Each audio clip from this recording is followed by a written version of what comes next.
vokalna grupa Rossini na koncertu Muzikom pobeđuj u čast Konstantina u sali Simfonijskog orkestra.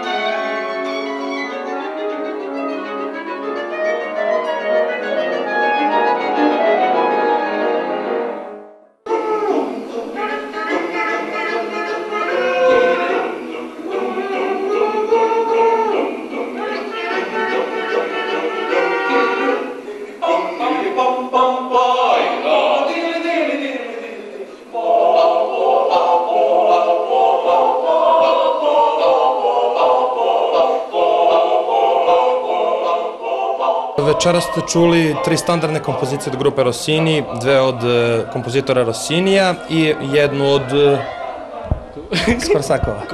Korsakova, da. Šta nam spremate novo? Pa ide nam koncert u Paraćinu, tako, 30. maja, da. I radit ćemo nešto novo, ali će to ipak biti opet nešto dosta savremenije u odnosu na ono što ste do sada vidjeli, tako.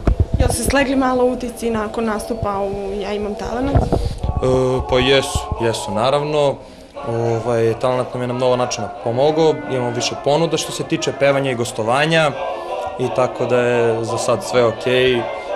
Nadamo se da će to sve ići još bolje u budućnosti.